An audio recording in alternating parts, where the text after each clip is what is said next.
Révélation. Souffrance. Fécondité. Épreuve. Solitude. Incrédulité. Crainte. Femme. Douleur, pleurs, espoir. Solidarité.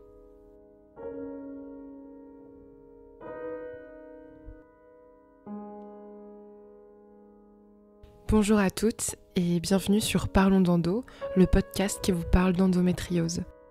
Aujourd'hui, nous allons commencer par ce jour où certaines d'entre nous ont appris qu'elles avaient de l'endométriose, comment est-ce qu'elles ont pris cette annonce et quels étaient les symptômes qui les ont mis sur la voie. Pour celles qui ne savent pas, parce que je suis certaine qu'il y en a dans ce cas, si elles ont de l'endo ou pas, et qui écoutent ce podcast pour essayer de trouver des réponses. J'espère que vous trouverez les réponses que vous attendez, mais si ce n'est pas le cas, vous pouvez aller vous référer au site d'EndoFrance, endofrance.com, où il y a beaucoup d'informations. Et si vous ne trouvez toujours pas ces réponses, vous pouvez aussi contacter EndoFrance avec l'adresse qu'il y a sur leur site. Pour commencer cet épisode, j'ai posé la question à une femme qui est une amie, mais que je savais non informée sur l'endométriose, alors que autour d'elle, certaines femmes en ont. Je lui ai demandé si elle savait ce que c'était un peu concrètement et quels étaient les symptômes. Et sa réponse est hésitante et un peu gênée. Et je pense que c'est pour ça que c'est important qu'on en parle, parlons d'endo, parce que ça permettra aussi de fluidifier nos dialogues et d'améliorer nos échanges, et donc nous, notre place dans la société et dans nos vies. Je peux dire des mots-clés. Bon, je crois que c'est pas possible chez un homme. Je crois que, pour moi, en fait, l'image qui me vient tout de suite, c'est le sang. Et non, mais j'en sais quand même un petit peu, mais ça fait mal. Oui, ça fait mal au ventre, oui. Bon, on l'a beaucoup entendu, c'est vrai, j'ai mal pendant mes règles, mais c'est normal d'avoir mal pendant ses règles.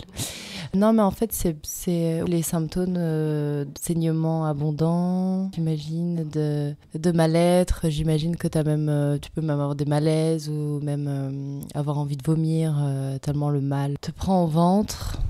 Comme vous l'aurez compris, ça n'est pas très clair pour mon amie, et je pense que ça n'est pas très clair pour un grand nombre de femmes aussi, non pas parce qu'elles ont voulu se voiler la face, mais parce que c'est un sujet qui fait peur et qu'on préfère de temps en temps ne pas savoir. Donc on va commencer par une définition simple mais importante pour qu'on soit tout au même niveau d'information. On aura des chirurgiens et des médecins qui vont en parler mieux que moi après, mais quand même ça permet un peu de poser les bases pour celles qui ne savent pas du tout ce que c'est.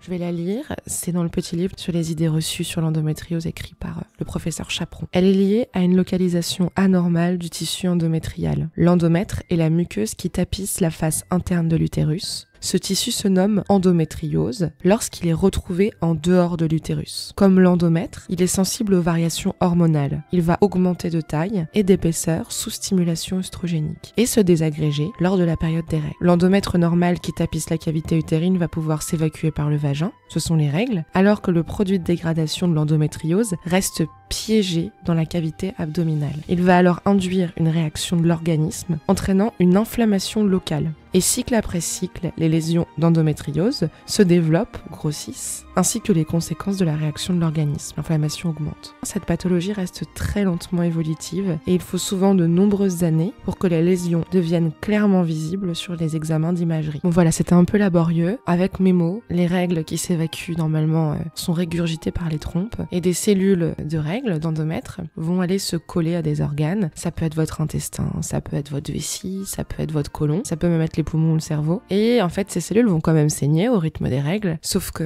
le sang ne s'évacuera pas et donc des kystes, des endométriomes vont être créés ou alors des lésions. En fait, au moment où ces cellules saignent, cela déclenche des inflammations qui peuvent créer des douleurs très très importantes. Et c'est pour ça qu'on dit souvent que le monopole de l'endométriose, c'est d'abord la douleur. Sur des informations purement physiologiques, on dit souvent que l'endométriose peut être comparée à un arbre qui pousse dans le ventre de la femme. Je trouve que c'est intéressant parce que ça nous permet aussi d'expliquer aux novices, à ceux qui ne sont pas concernés par cette thématique. C'est assez poétique et en même temps, faut pas trop l'embellir non plus, donc être capable d'expliquer que c'est une maladie. Mais voilà, ça pousse et c'est dur. Les endométriomes et les lésions sont durs comme du bois et ont la couleur du chocolat, elles sont marron foncé. Donc ça permet souvent de pouvoir déceler l'endométriose parce que c'est une couleur très spécifique. Tu dors ? J'espère pas, je continue.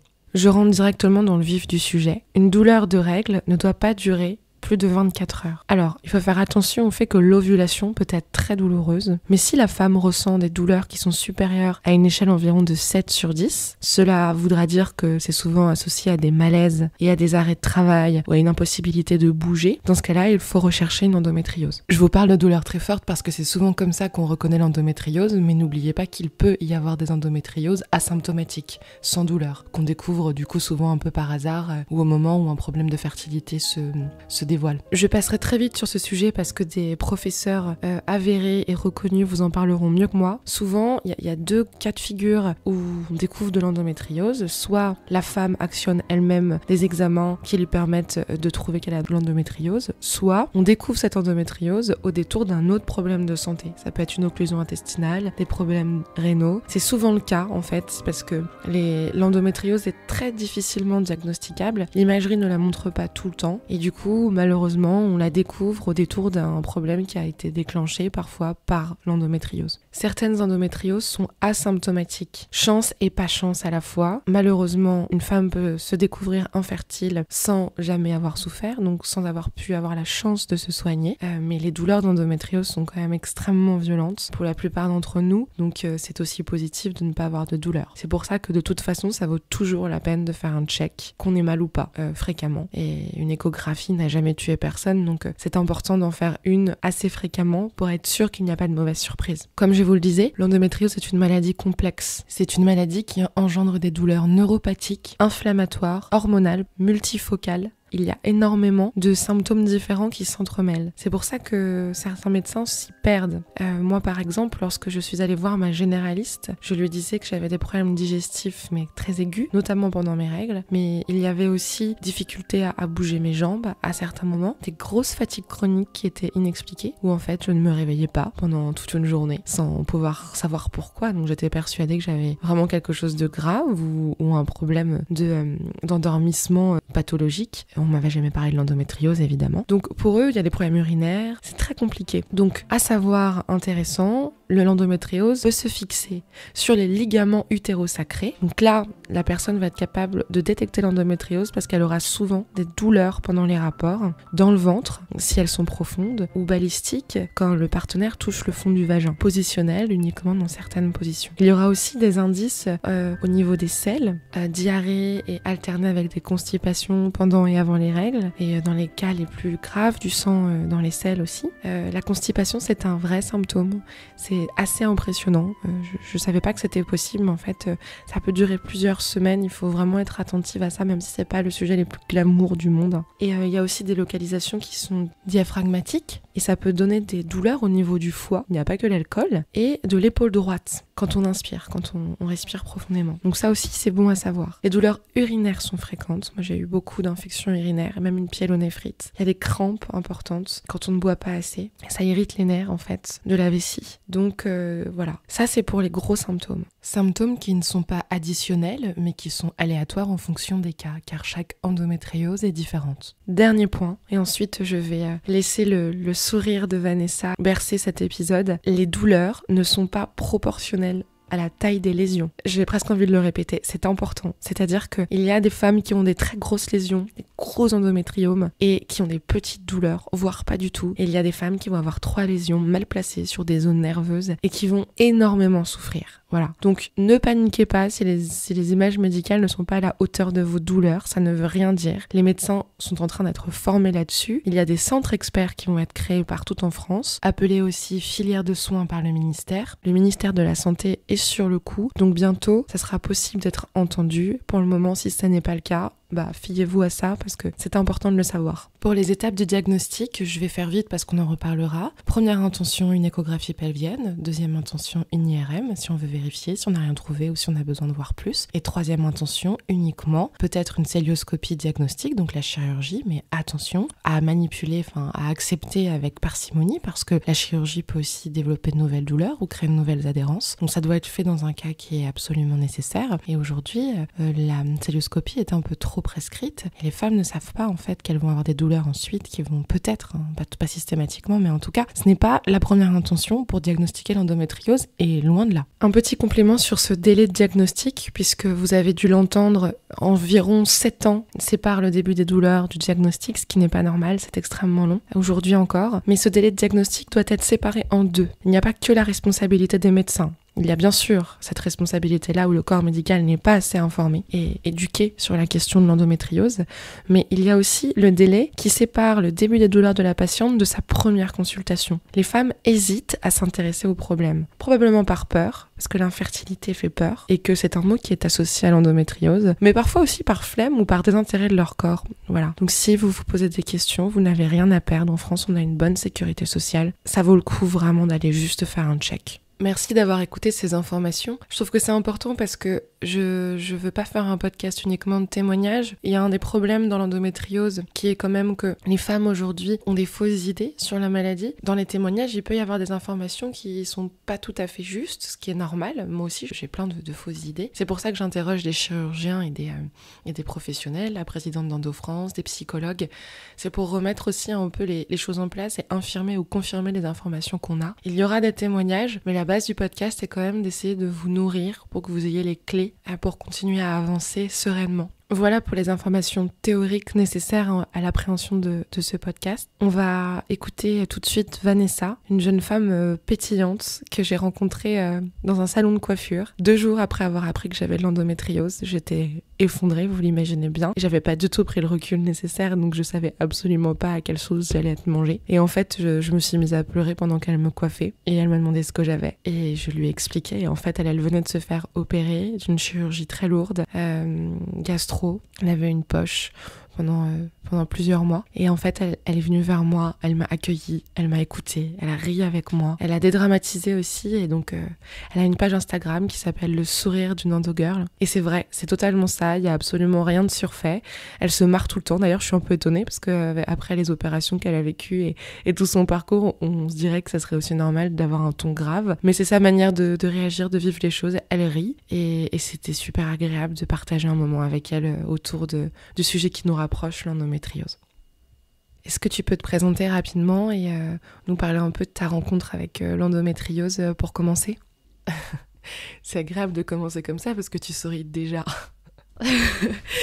J'ai 28 ans, j'ai participé à une émission qui était Aventure de médecine avec Michel Simès l'année dernière, en 2018. J'ai su à peu près à l'âge de 17 ans que j'avais de l'endométriose à cause de mes douleurs. Du mal à aller aux toilettes, je devais rester couchée pendant 2 jours, au moins 2 jours, et à l'époque je savais pas que les médicaments me feraient du bien.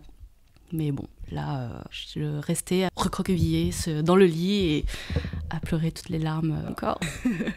Et le jour où ça m'a fait déclic, c'est que j'en parlais avec une de mes collègues à l'époque quand j'étais en alternance de coiffure. Et on parlait des règles et elle me disait « Ouais, moi pendant les règles, bon c'est pas très glamour, hein, mais j'ai la diarrhée généralement, enfin voilà, ça, je peux aller aux toilettes tranquillement. » Je fais « Ah bon ?»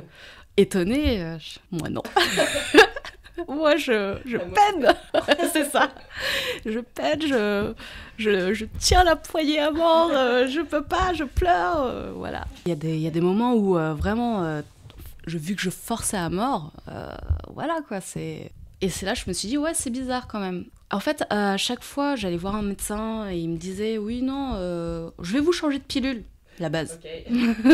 Ok, d'accord, bon, bah... Mais à chaque fois, j'avais eu des pilules où j'avais mes règles. Et c'est une fois où il m'a mis une pilule en continu. Mais au bout de 3 mois, ça marchait pas, j'avais mes règles. À un moment, je fais, non, mais vos pilules, elles fonctionnent pas. Il faut faire quelque chose, quoi. Il me fait, non, mais c'est bon, c'est les règles, c'est normal, quoi. Enfin, non, j'ai mal, j'ai très mal.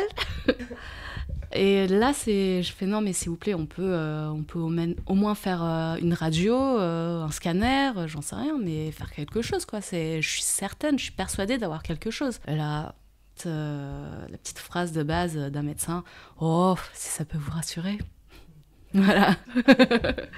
Donc, prescription d'un scanner. J'étais un hôpital faire mon scanner, mais au final ils m'ont dit non, ça irradie trop le corps. J'avais 17 ans à l'époque, donc ils m'ont dit il vaut mieux faire une IRM. Et donc on a fait une IRM, et là on fait petit stress. Elle fait non mais madame, ça vous dérange pas de faire une échographie, j'aimerais bien confirmer quelque chose. Ok, bon d'un côté je fais ouais je suis pas folle ça veut dire, mais d'un côté je fais ah non j'ai vraiment quelque chose alors. Donc on fait l'écho, très marrant d'ailleurs parce que première fois que je faisais une échographie pelvienne, et j'avais toujours fait que une échographie sur le ventre avec le jet et tout, et là non. Je vois le médecin qui met une capote sur le truc. Je fais vous allez faire quoi là?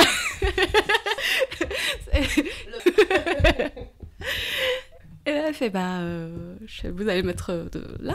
Elle fait oui. Je fais ah d'accord. Bon, allez. Donc bon, on a fait ça, et c'est là qu'il m'a annoncé. Après les résultats, madame, vous avez de l'endométriose. Je fais ah d'accord, mais c'est quoi? Et fait c'est un peu difficile à expliquer, c'est une maladie mystérieuse, on n'arrive pas trop à en guérir encore, enfin du moins à l'époque, même maintenant, on peut pas vraiment guérir, mais on peut soulager. Et à l'époque, quand j'avais 17 ans, c'était pas trop possible, donc il m'a dit on peut juste stopper pour vous soulager, stopper les règles.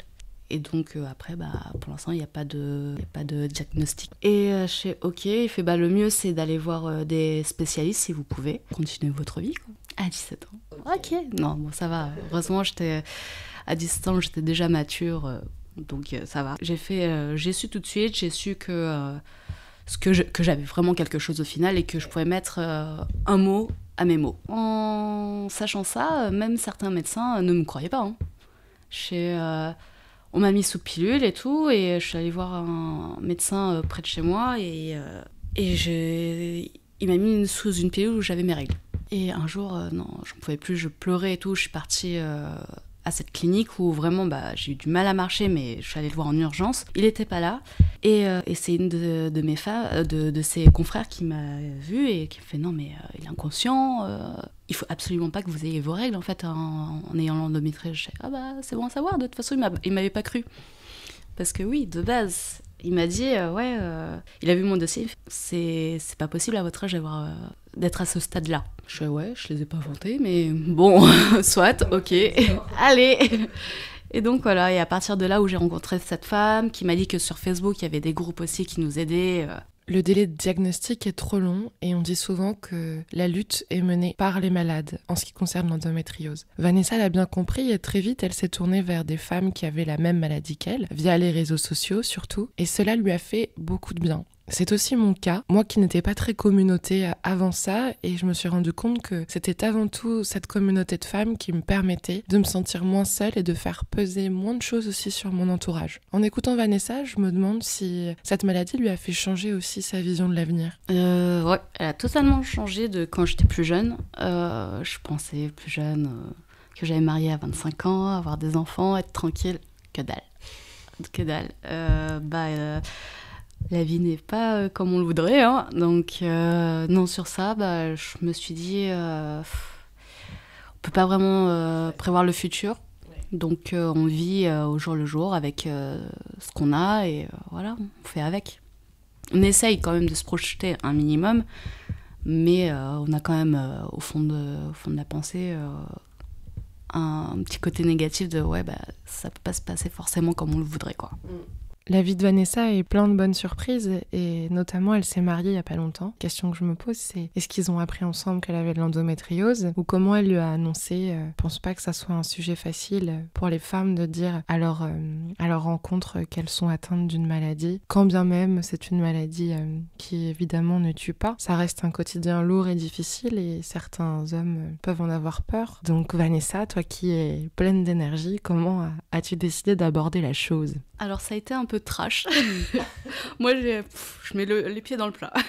En fait, mon mari actuel, je l'ai rencontré via un site de rencontre qui est, je pense, assez commun pour les Parisiens maintenant, ou même les jeunes de nos jours, mais à Paris c'est assez difficile de faire des rencontres, donc voilà, ça m'a beaucoup aidé, vu que j'avais pas envie de sortir avec un coiffeur, ça m'a aidé aussi.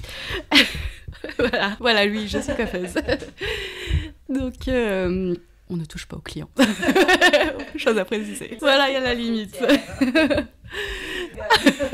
J'ai tout essayé, hein. Je suis passée par Adopte un mec, mais bizarrement Tinder a fonctionné. Du coup, on s'est rencontrés et en fait, d'emblée, quand on discutait, je lui ai fait, écoute, honnêtement, je vais pas aller midi à 14h, j'ai pas envie de perdre mon temps. Je suis une personne qui cherche quelque chose à construire et pour tout se dire, j'ai une maladie. Voilà, c'est une maladie, je vais pas mourir, hein, mais j'ai ce qu'on appelle de l'endométriose et c'est là, il m'a dit, c'est quoi et tout. Bon, allez, je lui ai expliqué avec mes mots et un peu sorti le petit blabla de Wikipédia. Et il fait, ok, d'accord, très bien, soit. On n'en a pas reparlé. Donc, non, on s'est rencontrés. Bon, les choses sont devenues plus sérieuses et je lui en ai reparlé et il me fait, écoute, arrête la pilule. Et on essaye d'avoir un enfant et tout. Je dis, mais ça te fait pas peur? Ça faisait quoi? Même pas 3 mois qu'on était ensemble. Il fait, écoute, non, tu me demandes pas mariage. Donc, voilà, quoi. C'est quand même assez difficile, non? Il y a une sorte de pression qui pèse sur les femmes aujourd'hui, de pouvoir avoir des enfants et d'offrir du coup un peu à leur moitié, que ça soit un homme ou une femme, une descendance. Est-ce que toi, t'as trouvé ça difficile? Je vais pas te dire le contraire, hein. D'un côté, oui, parce que ça fait peur à certaines personnes, à certains mecs. Certains mecs, ils sont pas assez forts mentalement pour gérer une personne qui a une maladie. Ils se disent, c'est chaud quand même, je dois déjà penser à moi, alors penser à une autre, voilà comment je vais faire. Ouais, voilà. Et oui, c'est la question de l'enfant. C'est... La plupart des personnes qui ont l'endométriose veulent un enfant, et on nous dit de faire un enfant assez vite parce que sinon on aura de plus en plus de mal. Et la plupart partent en courant parce que maintenant c'est faire un enfant, ça arrive la plupart du temps après 30 ans. Donc avec mon ex c'est ce qui s'est passé. Je lui ai dit ça lui a mis un coup de pression. Au début il me fait non ça va. Au final il m'a quitté parce que voilà il voulait voilà. Mais lui non, belle surprise et au final il était prêt et réellement j'en sais rien. Il me disait c'est bon, allez, on se lance dedans et tout, et on verra comment ça se passera. Et on n'y est pas arrivé, on a essayé pendant 1 an, et les douleurs, elles devenaient vraiment trop intenses. Je suis arrivée en pleurs à l'hôpital, parce que vraiment, j'en pouvais plus, quoi. Limite, je voulais sauter par la fenêtre tellement j'avais mal. Et grosse crise, on m'a mis sous morphine pour calmer les choses. Et c'est là qu'on m'a dit, il n'y a plus le choix, on va arrêter d'essayer naturellement, on va vous opérer, parce que là, c'est plus possible. Et donc voilà, et la grosse opération de l'année dernière, où j'ai eu une stomie pendant 2 mois, parce qu'on m'a coupé un bout de l'intestin. Et il a été là jusqu'au bout, lui. Donc rien à dire sur ça, et il a même eu peur, et c'est là qu'il m'a fait sa demande en mariage. C'est quelqu'un qui n'a pas peur, parce que lui aussi, je pense qu'il a traversé plus jeune une sorte de maladie, donc je pense que ça lui faisait pas peur non plus. Merci beaucoup Vanessa d'avoir accepté de te confier à nous dans les moindres détails sur ton parcours, ton combat, avec joie et bonne humeur. Je voulais annoncer aux auditrices, j'espère que tu m'en voudras pas, mais j'ai pas pu te poser la question quand on s'est vu parce que tu ne le savais pas, que tu étais enceinte. Voilà, donc ce que tu dis est vrai, ne jamais abandonner, je pense que ton état d'esprit joue beaucoup. Cette force, cette joie qu'on a toutes pu entendre, et c'est inspirant pour moi et j'espère pour d'autres. C'est pour ça que j'ai voulu te mettre en premier épisode aussi, pour que tu puisses nous insuffler ce mojo qui t'a accompagné. J'espère que cet épisode vous a plu. S'il vous a plu, n'hésitez pas à vous abonner à la page Instagram Le Journal de l'Endométriose qui retrace les actus du podcast et d'autres petits conseils et clés que j'ai pu moi expérimenter ou qu'on m'a évidemment donné en conseil. Je vous rappelle que si vous n'avez pas trouvé les informations dans ce podcast que vous attendiez, ce qui est possible, il y a pas mal d'épisodes qui arrivent par la suite, mais vous pouvez aussi aller consulter le site d'EndoFrance qui est extrêmement complet et les contacter aussi à l'adresse qui figure sur leur site en cas de besoin, de questions, d'envie de s'impliquer. C'est vraiment une association qui est très très humaine et très très proche des malades, donc n'hésitez pas. On se retrouve pour l'épisode 2 très rapidement. Ça sera Yasmine Kando qui sera avec nous, la présidente d'EndoFrance justement, et qui nous parlera à son tour de son combat, mais aussi des choses qui sont mises en place pour pouvoir lutter contre l'endométriose et mieux vivre avec soi-même. Merci à toutes et à très vite.